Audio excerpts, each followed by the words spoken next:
اپنی بہن اور ماجد سے کہا تھا کہ اگلے مہینے نعمان آنے والا ہے، اس کی کمپنی میں اس کی سفارش پر ماجد کو اچھی نوکری مل جائے گی اور چند سال دبئی میں بھی لگا لیے تو اتنا کما لے گا جتنا چوتھا پاس جماعت کر کے کئی سال نوکری کر کے ادھر نہیں کمایا جاتا۔ اور دیکھ لے نورا، آخر آمنہ میں کمی ہی کیا ہے جو تو نے اسے بہو بنانے کا نہیں سوچا؟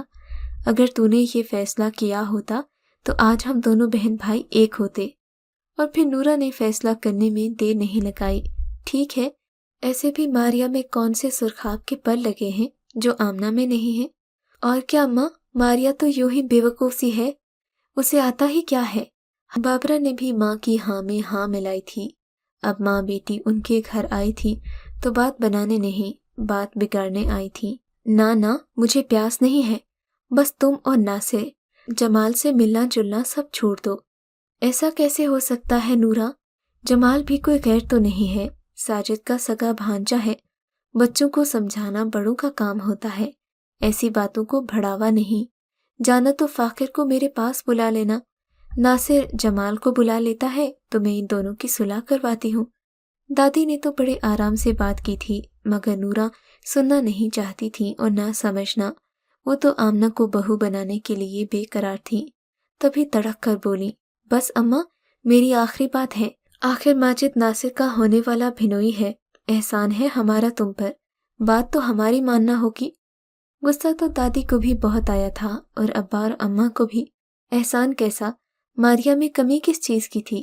رشتے ناتے احسان جتا کر نہیں، مان اور بھروسے کے سہارے کیے جاتے ہیں۔ پر ان سب سے پہلے ناصر جو چپ چاپ بیٹھا تھا بول اٹھا، چچی ایسی بات نہ کر، ماریا کوئی گری پڑی نہیں جو تو احسان جتا رہی ہے۔ ہاں احسان ہے میرا اور میرے بیٹے کا، ورنہ میں دیکھتی ماریا کو ایسا خوبرو دلہا کیسے ملتا۔ تو نہ کر یہ احسان۔ ناصر لال سرخ چہرہ لیے ایک جھٹکے سے اٹھا۔ چچی اور بابرا بھی یہ کہتے ہوئے گھر سے نکل گئی۔ اب تو پیر بھی پکڑو گے تو ماریا کو بہو نہیں بناؤں گی۔ ہائے یہ نورا کیسی باتیں کر رہی تھی؟ چھوٹے بڑے کا لحاظ تو پہلے بھی نہ تھا، اب غلام نبی کے بعد تو بالکل ہی بے لگام ہو گئی ہے۔ تم فکر نہ کرو، ابھی میں زندہ ہوں اور پھر برسوں کی مانگ ہے ماریا، ماجد سے ہی کل بات کروں گی، وہ ماں بہن کو سمجھا لے گا۔ دادی نے بیٹے بہو کے ساتھ ساتھ خود کو بھی تسلی دینے کی کوشش کی۔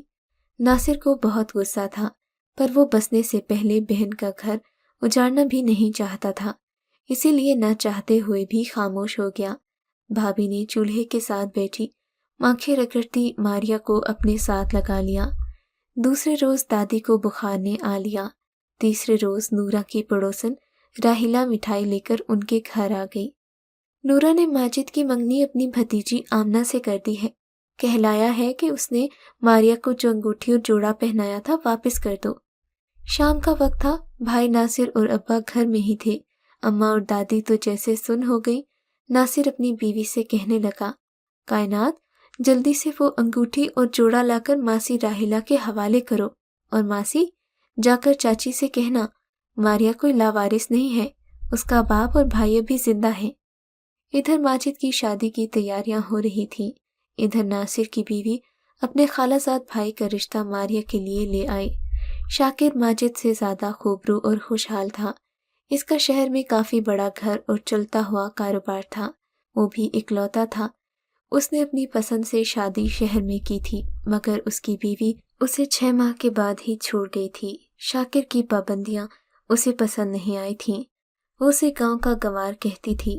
ادھر شاکر کی ماں بہنوں نے جب سے ماریا کو دیکھا تو گھر کی دہلیز پکڑ لی۔ شاکر کی پہلی بیوی سے کئی درجے زیادہ خوبصورت اور پھر سیدھی سادھی، جاہل بھی نہیں تھی، میٹرک کر رکھا تھا۔ شاکر جو اب تک شادی کے نام سے بدکتا تھا، ماں بہنوں کو ماریا کے لیے منع نہیں کر سکا۔ اور پھر ماجد کی شادی سے ہفتہ بھر پہلے ماریا شاکر کی بیوی بن کر شہر آ گئی۔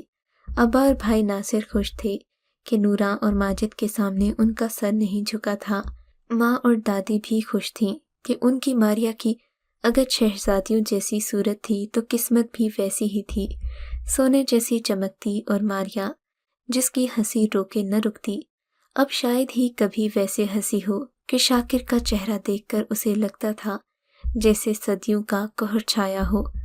شاکر نے کبھی اسے ڈانٹا نہیں، اس کی ہر ضرورت کہنے سے پہلے پوری کر دیتا، مگر ماریا کو اس کی آنکھوں میں ویسے ستارے نہیں نظر آتے تھے جو اسے دیکھ کر ماجد کی آنکھوں میں بھر جاتے تھے۔ مگر ماریا جانتی تھی کہ اس کی پہلی بیوی جیسی نہیں ہے، وہ ماریا ہے جس نے اپنے من آنگن میں ایک کچا گھروندہ بنایا تھا جس پر ماجد کے پیار کی کرنیں یوں جھلملائی تھیں جیسے سرما کی دھوپ جو بہت جلد سمٹ بھی گئی تھی۔ اب اس گھروندے پر سرما کی جھڑی برس رہی ہے۔ کبھی ماریا کی آنکھیں ٹپکنے لگتی تو کہیں وہ صبر کی پرات رکھتی ہے، کبھی برداشت کا کٹورا۔ وہ جانتی ہے کہ ایک نہ ایک دن اس گھروندے کو اپنے پیار سے لیپ پوت کر مضبوط بنا لے گی کہ اس کا خمیر ہی محبت سے گندھا ہے۔ باپ بھائی کا شملہ اونچا رہے، ماں اور دادی کے دلوں میں ماریا کی ہستی بستی، گھر کی ہستی کا سکھ پھیلتا رہے۔ ماریا اب لڑکپن اور جوانی کا نوخیز سپنا بھول جانا چاہتی ہے کہ سپنے یاد کرنے سے کیا فائدہ جبکہ اس کی جاگتی آنکھیں پھول کھلنے کی منتظر ہیں۔ وہ محبت کی زمین کو اعتماد اور وفا کی کھاد اور پانی سے سینچ رہی ہے۔ آنے والی رت پھول کھلنے کی ہے اور پھولوں کی مہک شاکر کو اپنا اسیر بنا لے گی تو یقیناً تاروں کا قافلہ اس کی آنکھوں میں اترے گا۔ بس اسی امید پر ماریا اپنے دن گزار رہی ہے۔ اگر آپ کو یہ کہانی اچھی لگی ہے تو ہماری ویڈیو کو لائک کیجیے اور اس طرح کی مزید کہانیاں سننے کے لیے ہمارے چینل کو ضرور سبسکرائب کریں۔